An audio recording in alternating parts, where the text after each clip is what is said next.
Hello, everyone. I'm Sharon Waxman, the editor-in-chief of The Wrap, and I'm so happy to have you here for the last of our 2021 awards screenings. And we bring you Promising Young Woman, which is the recipient of 5 Oscar nominations for Best Director, Best Picture, should start with that, Best Director, Best Screenplay, Best Actress, and Best Editing. Emerald Fennell, the writer, director, and producer of this film, joins us today, and she is up for 3 of those awards. She is the first British woman to be nominated for the Academy Award in the Best Director category, and I'm so thrilled to welcome her today. So we're going to be showing you the trailer for those of you who haven't yet seen the movie, but really just to frame our conversation, because I'm sure you've all seen the movie, and then we will go right into a conversation with Emerald. For those of you in our audience, please participate in the live chat on the screen that you'll see along the side. Share your thoughts, tell us about the film, about the themes, and you guys get to chat with one another. So before we introduce our very special guest, let's take a look at the trailer for Promising Young Woman. My assistant tells me that you're interested in resuming med school. I left under unusual circumstances. Oh. You remember the accusations made against Alexander Monroe? I don't. He took a girl back to his room. You know, we get accusations like this all the time. So it's a he said, she said situation. What would you have me do? Ruin a young man's life?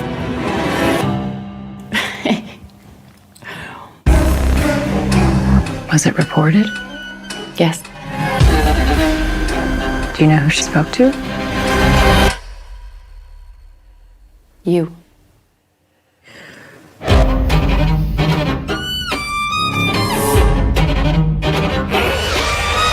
Well, the doctor's here. It's every guy's worst nightmare getting accused like that. Really? Can you guess what every woman's worst nightmare is? What do you want? I don't know. You seem nervous. No use hiding from the piper. Oh. She has to be paid. Why you guys have to ruin everything? It's a day of reckoning. For everyone.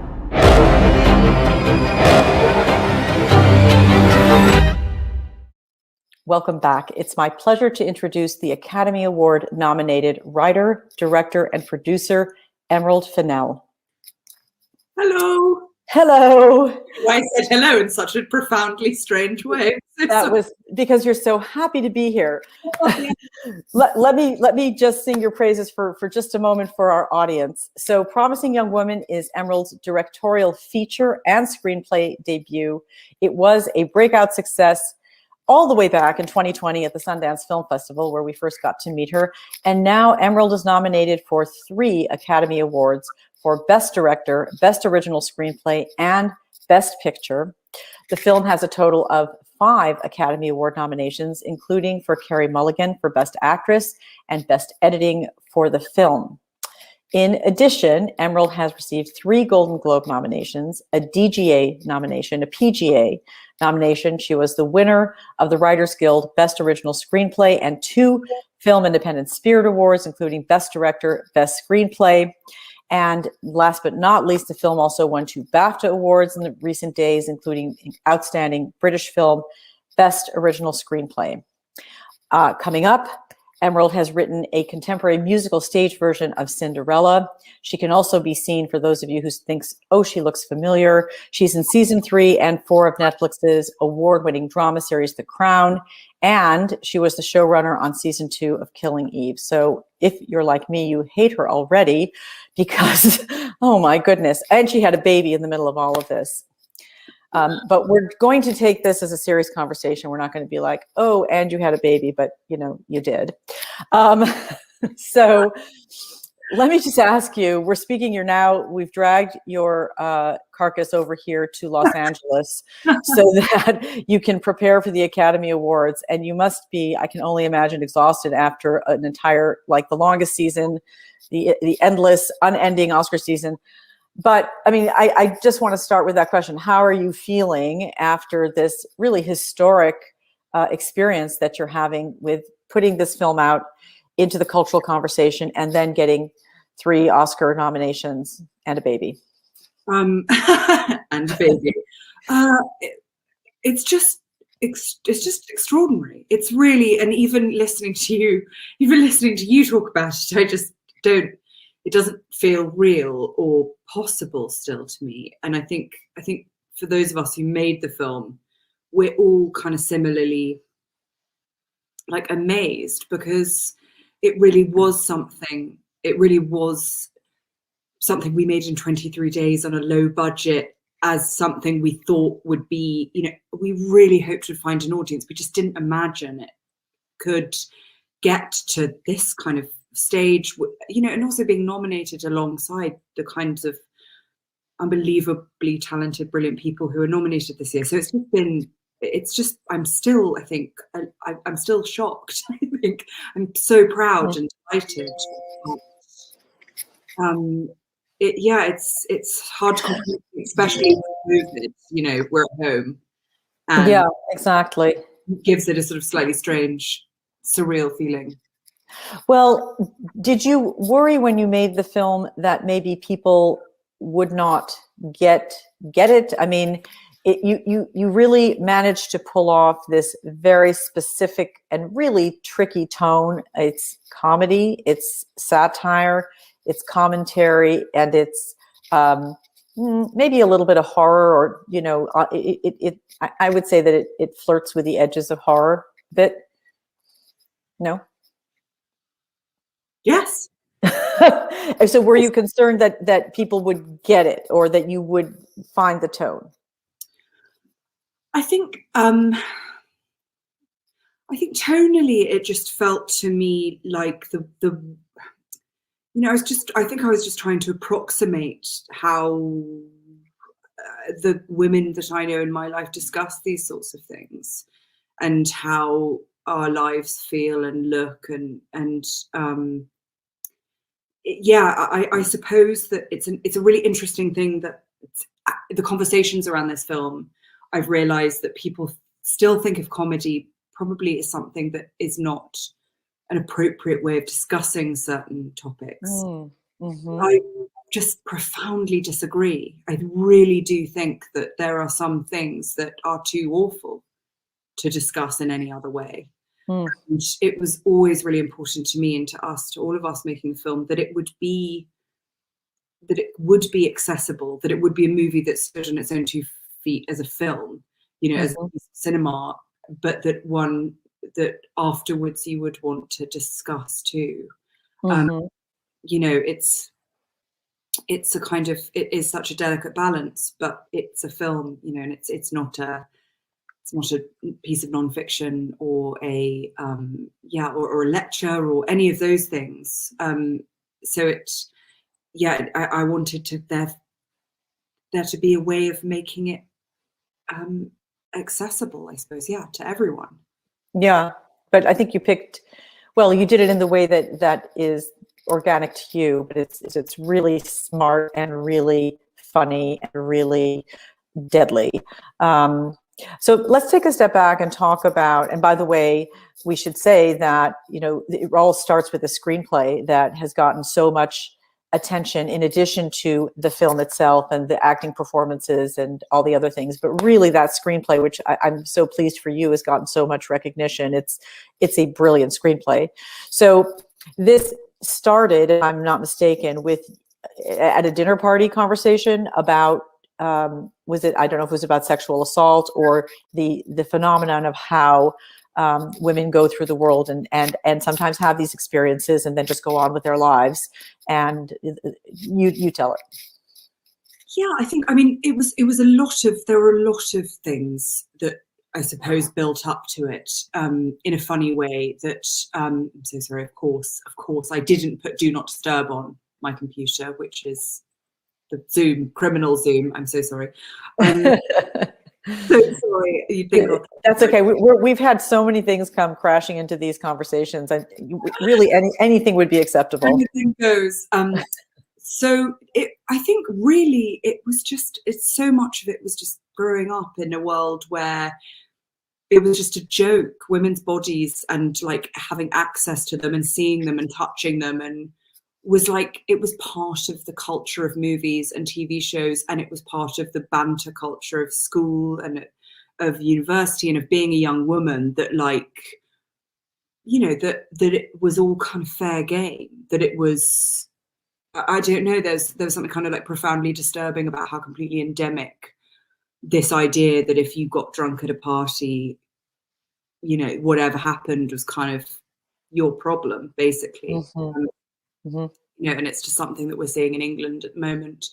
There's this unbelievable movement where girls are talking about their experiences at schools and at universities, and they are just devastating, and it's just so widespread. And so it was something that I'd been thinking about. And then, yes, I think that probably 6 or 7 years ago, I had dinner at home with a kind of very mixed group of like men and women who I've known since I was a teenager. And one of the girls had a kind of an icky experience on the tube getting there, and it wasn't something. It was I suppose what we would class as like everyday sexism. It was just that slightly uncomfortable thing, and that brought in kind of avalanche, I think, of stories that we all have and had. And the stories themselves sadly weren't remarkable, because I think it's something that we're so used to horribly. But what was quite remarkable to me was how the men in the room were so shocked by it. And it kind of made me feel that they had to some extent been not protected from it, but they just were not aware of it. There was the kind of profound feeling that they were like, well, we thought everything was fine. We did, you know, and of course. And by the way, this is before the Me Too movement. You're talking about, but right? You're just talking about regular stuff, you know. But you know, I say regular stuff. Some of it's not regular. Some of it's really terrible. But it's, this was a good few years ago. And I think, again, the thing is that these are conversations we've all been having amongst ourselves for decades, generations. Yeah. You know, this is not news to women, this stuff. But it struck me that it was maybe something we weren't still comfortable talking about. Did you write this at the time, or did you just kind of nurture these ideas and then bring them out later? Yeah, I think I don't really write.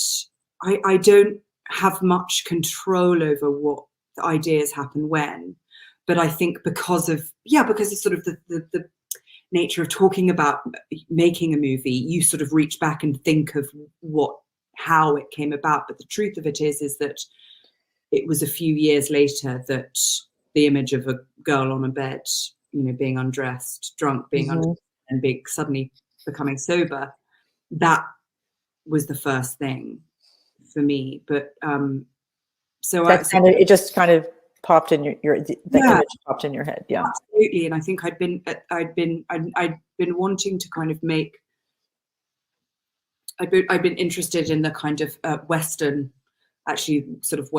revenge genre, or that kind of the sort of vengeance journey, partly because I like the structure of those kinds of films. I think it's really interesting. And it's also, if you're wanting to make a film, it's a very clever way of getting value for money. You know, there's a lot about writing that I think you have to be quite practical at the beginning. And I knew that the films that I loved that really got the most out of performances and got the most value for money were those journey films where somebody visits people, because it means you can get those actors. So sort of generally speaking, it's a kind of combination of practical necessity, things that I'm interested in, and then the kind of the moment that gels it together. But I've just been, but more generally just thinking about how we are angry, how women are angry, how it manifests itself, what power we have, how we can, what we can do. It seemed to me that every kind of revenge journey that women were taking on film, no matter how much I loved them, seemed very male or masculine at their root. It just didn't seem right to me or complete or feasible that a woman would go down the route of violence, because as this film kind of interrogates, it's just not safe. So then what can we do? And that's the stuff that I really am interested in. And that's the second scene I wrote, was Cassie picking up the girl from school.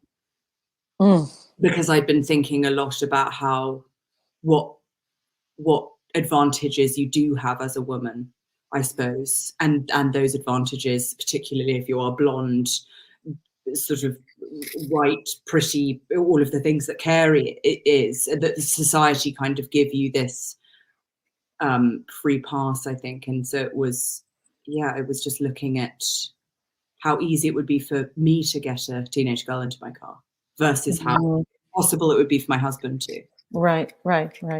Well, you touched on the point that I wanted to actually ask about next, which is about the kind of white hot rage that is at the heart of this film.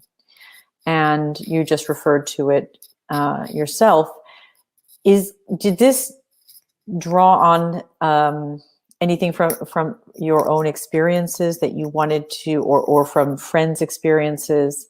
There's a very far away from something untoward happening, on the tube on the way over to your dinner party, versus the kind of single-minded rage that has diverted your main character's whole life. And I wondered, sort of, is there something that you brought to it that was, personal, that you wanted to express? I think the thing is about this film is that it is about something that is so common to every single, I mean, I would never discuss the specifics of mine or any of my friends' lives when talking about a film like this. But I think that the truth of it is there is nobody that I know who is remotely surprised by any of the things that happen in this film. The things that happen in this film, I was very, very specific to say there is nothing in this film that we haven't seen in a mainstream comedy in the last 10 years. That every single thing, no matter how grotesque, is stuff we laughed at 10 years ago. That's right. Completely normal. So it's a really interesting thing what happens when we all kind of collectively rewrite history and say, well, this stuff is an abomination. It's impossible and it's appalling. It is those things. But those were not the conversations that were being had 10 years ago, or even now. Again, looking at this movement in England right now, this is as common as it's ever been. And so I suppose the thing that was very disturbing to me and that was important about making this film was touching on what happens when, as a society, we just kind of agree that something is fine and it's a gray area and it's icky, not great, but it's because that's what happened in all of the arguments in this film are ones really decent, good people make. The behavior of the men in this film is behavior that happens in every nightclub, at every party, all over the world. We're not talking about villains snatching people off the street. We're talking about handsome men who you like, who know that there's a kind of loophole that they're willing to exploit. Did you ever consider playing the main role yourself? I think firstly, I think Carey, nobody in the world is better than Carey, and so it would have been a very bad casting, I think, on my part to have cast. Well, she is amazing, no doubt. But since you decided to write, direct, and produce, I thought, well, I wonder if you ever thought about it. I think honestly, hang on, you were 7 months pregnant at the time, right? As well, so. Practically, I was enormously pregnant, which meant I couldn't. But actually, it never crossed my mind. I have so much admiration for people who can direct themselves, but I'm just I just don't know how. I do not know physically how you could. Also, just partly because I'm so vain. You know, I'm just such like, why would I let anyone else? I would just, you know, the film would make no sense because it would just be a kind of slow motion sort of wind machine of me. No. I mean, you're wonderful. You're so wonderful in The Crown. You are so talented as an actress as well. All the reasons we have to hate you, seriously. But we're suppressing it. It's good. We're being very good. I think honestly, like it is not something that I ever considered because I knew that it would be too. It would just be too time consuming on the day. We barely had time. I wouldn't have had time to, you know, we didn't have time for playback in this movie. So I wouldn't have been able to see it. So thank God. Yeah, no. Well, that also is interesting because, you know, it's your first feature and you have this very, very tight schedule, it sounds like. And thank you for saying schedule and not schedule. Oh, shit. I don't know which one's right. No, you said it the American way. That was another question I had. Did you ever consider? Was there a reason why you made it an American film, rather, you know, in American English and etc., and not British? It was a few things, but mostly Lucky Chap bought it before I'd written it, and they make American movies. Wanted to make it set in America, but actually, for me, it was very much. I mean, actually, it's sort of. Interestingly, when it comes to the HODs and the actors and things, it is sort of 50-50 British and American anyway. But it felt to me like American movies and Hollywood movies have always had, you know, I think it's changing, but they have this kind of universality that we all look at. And it was really important that nobody, you know, we shot it in LA, but we very, very much kept it away from Los Angeles as a place and just kept it in a non-named city because I didn't want anyone to be able to say, of course this stuff happens in LA, of course it happens in New York, of course it happens in England because people get drunk famously in England. You know, the thing is that if you make it in an unnamed city in America, that it closes a few doors of culpability. You know, it takes the excuses away from us as an audience. Yeah, no, I see what you mean when you say that. Okay, so now going back to this question of the pressure on you as a first-time director in a 23-day shoot. It sounds pretty daunting to me. How did you approach it, or did you just, you know, jump in and say, "I have to do it"? I think I did probably what I suppose might maybe a very female thing, I don't know, which is I just was obsessed, had been obsessed with it for years. And and so by the time that we started shooting, whether it was right or wrong, I knew it was getting the people together who were all so amazing, all of the crew and the cast who understood what it was going to be and being able to communicate that properly and then just kind of committing to it, I suppose, because there was no way of turning up on set and saying, what are we doing today? It had to be right. We can only shoot into this corner at this time because the rest of the house is not, you know, workable, or we've just built this wall of a set, so we can only do this. Wow. We only have an hour to shoot these two scenes, so we need to do it in one long take, or, you know, all of these things that had to be, you know, meticulously planned. And actually, I think that planning meant it gave us a bit more freedom, perversely, on the day.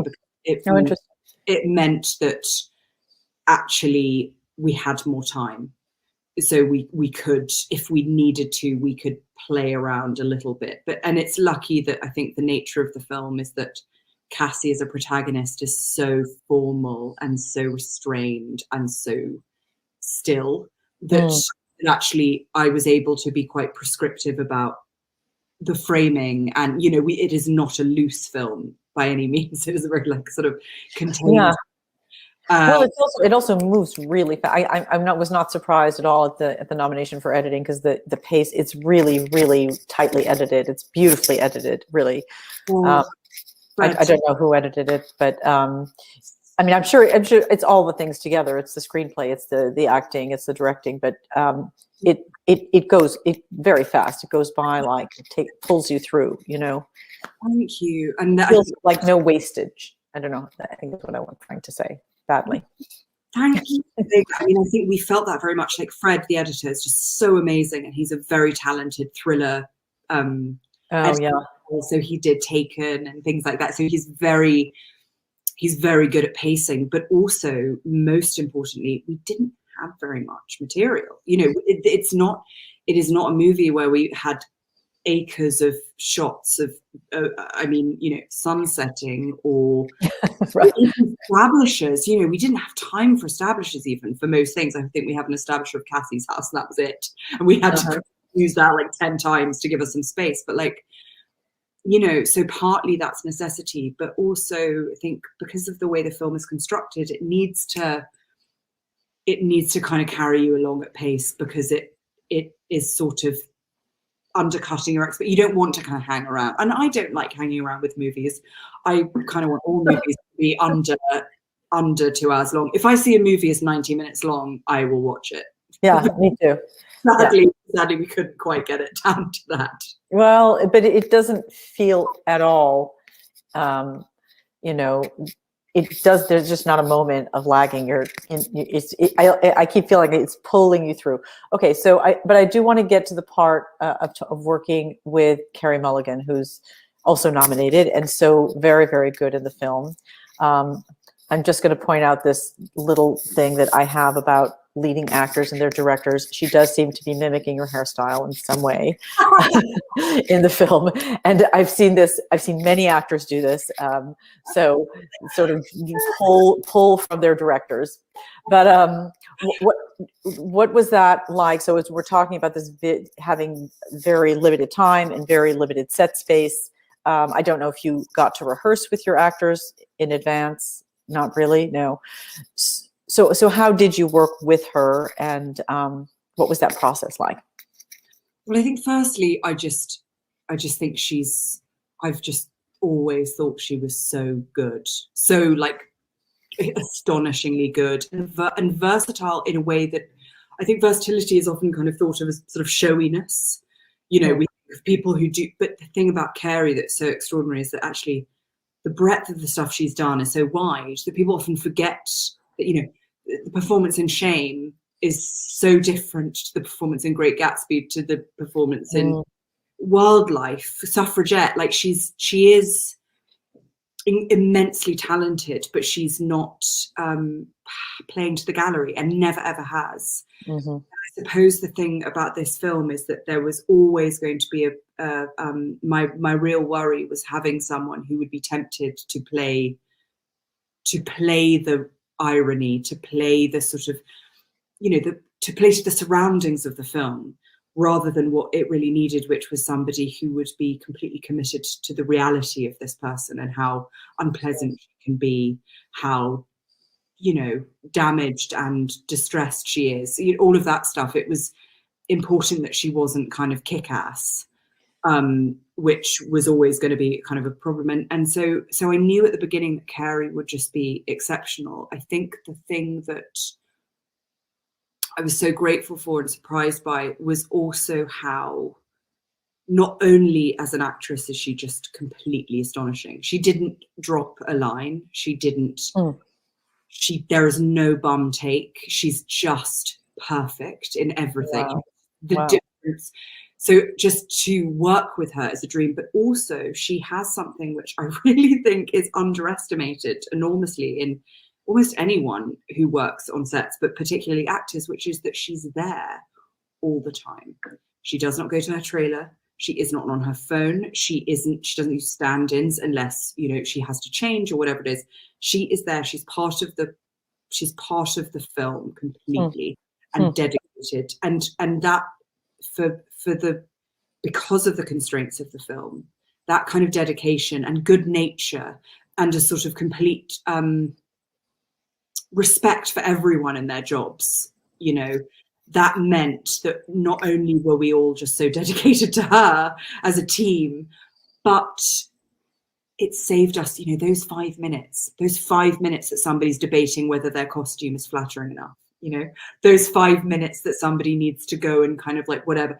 I'm not minimizing actors' processes because they're very important, but she's just ready all the time. And that is just extraordinary. It made that shoot not only doable, but a pleasure. And her talent is kind of one of a kind, really. And it meant that really working together, we just talked a lot about before or like on, not on set, before and during, but really usually it was, I mean, we talked so much about Nina, who is this film, who is the point of this film, whose kind of ghost is everywhere.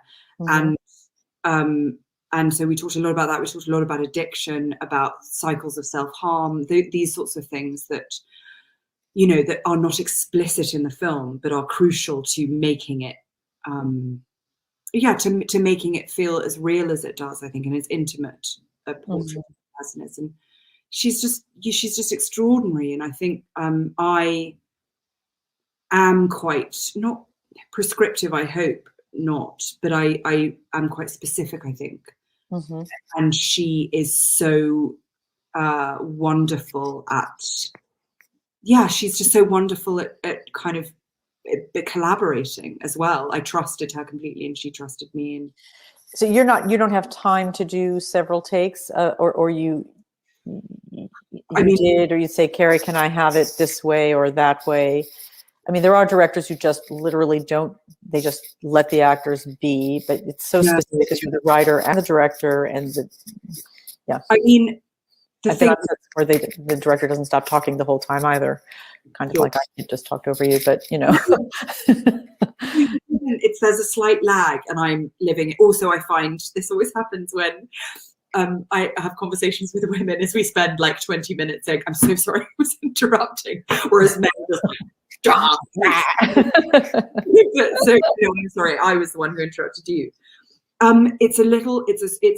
We did as many as we could.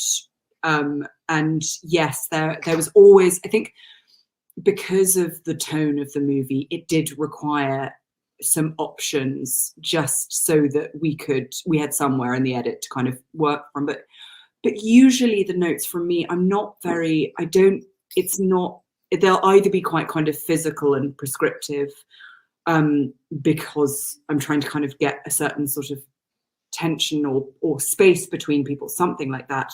Or it will be things like, you know, we were talking with Alfred Molina yesterday, which is such a pleasure. He's such a genius. But you know, great scene. Great scene. Thank you. The conversation there with Carey, you know, was often like how it's questions like, you know, if you can go in and say, how easy would it be for you to get out of this house if you needed to? Where are the doors? Where are the windows? How dangerous he's obviously not well. What threat level are we talking? You know, so it's that kind of stuff. It's like, it's not just, can you do it like this? Can you do it like that? It's that kind of thing that Carey's so amazing at responding to, of like the low level kind of subconscious things that we're feeling, I think, of as women all the time, the constant kind of calibrating of yourself, of your body, you know, and that's those kind of conversations we had. And you know, when it comes to the Ryan scenes, how responsive is she? You know, how much does she give and take away? So we were doing that all the time. And then how about in the sort of the climactic scene, which we won't give away for those who may not have seen the movie, but it's very, it's almost like you're stepping into a horror film in a way. And it's very extreme and the emotions are very extreme. How was that? How was shooting that? It was really awful. And I have to say, we tried very, very much. It was very important to me to keep the atmosphere on set light because, you know, we were asking actors to come in for like half a day to do really exposing, difficult stuff. And so I wanted them to feel that they could just that they were safe, that they weren't going to be caught out, that it wasn't going to, that it was going to be a kind of like collaborative and nurturing and happy workplace. As much as it could be. I don't mean to laugh. That doesn't mean you're not occasionally a bit of a dick because time is against you or whatever. But in general, what is horrible as an actor is coming onto a set and somebody being like, "Okay, great, can you stand there and just do it?" Yeah, of course. You need to be like, let's just make this fun. Let's just make this the reason why you're acting, which is like to do something interesting and weird. Not like, and you got this tension that's ratcheting up every few minutes in that scene, till it's screaming. And I think, when it came to that scene, it was always going to be horrific because, again, very difficult to talk without spoilers, but it's shot in real time in one take, and so it made it very dangerous. Because the actors didn't use stunt doubles, even though it was very, very choreographed, it was very dangerous. And there was one take which was luckily, because of the safety mechanisms we had in place, was fine, but it did nearly go a little bit wrong, which was frightening. And did this involve a knife? No, it did not. It was on the other side. It's on the other side of things. It was during the long take. And yeah, I think it's impossible to talk about without specifying. Yeah. I mean, people have seen it. Most people, I think, have seen it, but yeah. But I think, it was dreadful, but also it is dreadful. And I think it's such a difficult one because it felt to me like, there's a reason that women don't resort to violence, and it's because they don't win. And so the fact that she'd gotten to the place where she was going to, it meant she'd lost control of her meticulousness, that her grief had kind of overcome her. And I think that's the sort of thing about addiction, and what me and Carey discussed so much for Cassie, is that there's a reason she never ever looked up Al Monroe's name. And it's because she knew that if she'd looked at that thing, that person, that journey, it was going to be impossible to keep this sort of control that she's built around her. So she's pushing it down and pushing it down. Pushing it down. She's using other things. She goes out at night. She waits to see if somebody picks her up, and that's her coping mechanism. Yeah. But lots of people like, you sort of have conversations, people say, but why didn't she just look him up on Facebook before? And you think, but that's, of course she could have done. Why don't we look up the people in our past who have hurt us? We don't want to. We don't want to. And so, the last scene was just, or I think that it's not, of course, the last scene. There's much more, but it's, and it was a climax, let's say. Yeah, I think so. And it was just that thing of saying, like, we're so used to seeing this stuff from the other side, of disregarding the body in the bed, whether it's just a sleeping kind of woman who's been used for a one night stand, or the stripper, or whatever it is. When we're attached to that person, when our only attachment is to that body, it's a very different experience, I think. And it's, I think we're so inured to seeing violence that to see kind of what it feels like really is repellent. And I think it should be repellent, actually. Do you feel like you've gotten this out of you? Like, have you dealt with this topic and the question of women's empowerment, or or the undermining of women's power, or the question of the balance between men and women and what that looks like, or what the courtship of men and women, like, are these the issues that you want to be making movies about in your career? I think, I mean, I suppose have I gotten it out? No, definitely not. I don't think that the thing about this film, and it's been so interesting having conversations about it, is that, it cannot provide any answers. no one thing could, because it's so complicated and widespread. And so, you know, I think that this is not a solve in any way. It is just something that is hopefully, you know, will kind of, yeah, we'll at least make it a bit easier for us to discuss this stuff, whether we agree or we don't agree. So no, I am not. I'm still filled with despair and rage, and some hope, and I'm still very interested. I think really the root of the film for me, more than anything, is possibility of forgiveness and how we forgive ourselves as individuals and as sort of society. I think that will probably always be something that is interesting. Mm-hmm. I don't know that I would want to make anything in this vein again imminently, just because I think you want to do something different. And also I think there are other people who've got so many interesting things to say and discuss and make about this stuff too. Mm-hmm. I don't know that anyone would need anything else from, you know. Well, I don't know what the Cinderella project is, but something tells me it won't be like the classic. I don't know. Just a guess. But that's the thing about Cinderella. It's a really funny one, because actually, in many ways, it is the archetypal Cinderella. It's set in the most Cinderella fairy tale world, you know. Of this one you've written. Yeah. So the Cinderella, the stage play with David Zippel and Andrew Lloyd Webber, that hopefully we're going into rehearsals in a few weeks. It is the most. Yes, it's the most Disney version of. Is it really? You could, but there just so happens to be that the person living in the center of it finds that as absurd as I think any of us would if we were living in a fairy tale. Absurd and boring and restrictive, and you know, I suppose if you know, it's a kind of, but it's absolutely at its heart, it's a romantic comedy. And it's I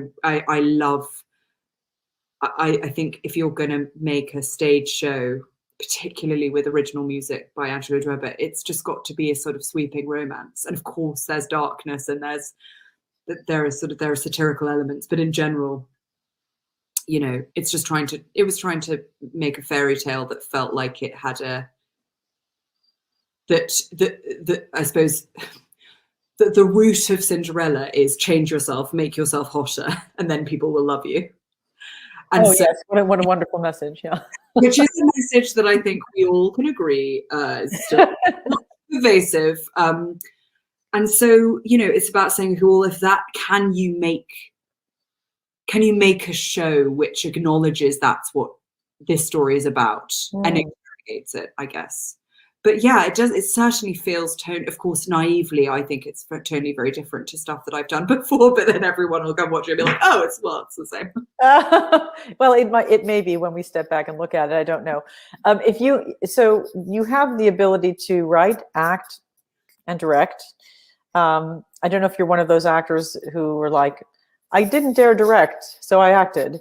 I've interviewed women who become directors, and they're like, "I never thought I could dare." You don't seem like that kind of person. You seem like the kind of person who just does just really what drives you. But what's your do you have a preference? Do you think you'll spend more time acting or more time? Excuse me. I think well, I don't know is the answer.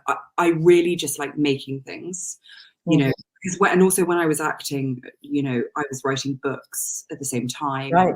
Yeah. So I just feel very grateful to be able to do any part of this. I love it. I love it. I love television and film so much. I'll do anything to, you know, I can, in many ways, doing The Crown was madness because, as you said, I was enormously pregnant. I was like, there was a slim couple of weeks between Killing Eve season 2 and, you know, pre-production on the film.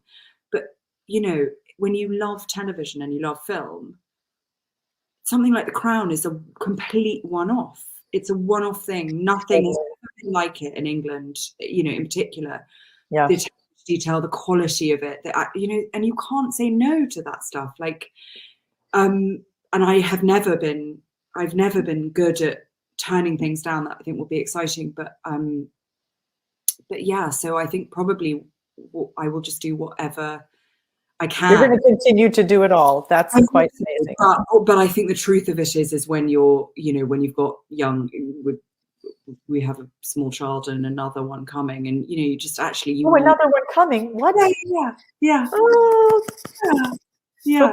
Hope you're healthy and well and feel good. Oh, it's totally fine. I've been very lucky. It's totally fine. But I think that means that when you writing is portable, so it's always going to be the thing that's done. God, I'm so sorry. The longest answers to every question. Yes, I really was wondering about the length of the answers. Honestly, we're so happy to get to spend some time with you. And, you know, it's always fun to watch the trajectory of the career of, you know, the most talented people in our industry. And you are clearly well on your way. You're still at the early part of your career, and here you are with a film, you know, and 3 Oscar nominations. It's kind of insane and wonderful. And you're hitting right at a moment in the culture where we want to hear the voices of women and tell the stories of women from the perspective that has been missing. So there just couldn't be a better time for someone like you to really just keep digging in and giving us what you've got going on inside. It's great. It's really great. So much. The only way is down. No, that wasn't what I was saying. I know. No, but I think that there's much more. We're going to see much more from you, but it's just remarkable to see what you've done already. And so that's great. That's really exciting. And so we wish you so much luck on Oscar night. And thank you so much for being here with us for our screening series. It was really a pleasure. Thank you for Promising Young Woman. You know, that's a film you can watch and rewatch many times. It's just really entertaining and thoughtful. So thanks, Emerald, and thank you to everyone who's joining us today. We've had a fantastic just talent from across the globe during this Oscar season. And so for those of you who enjoy our screenings, you can sign up on the site to Wrap Pro, which is what will get you the first invitations to our screenings and our events. You can watch any screenings you might have missed by just going to the screenings tab on the nav bar on our homepage, or by visiting TheWrap.com and just looking up screenings. So thank you all for being here. Emerald, Fennell, you are a phenom. Thank you for being here, and good luck at the Oscars.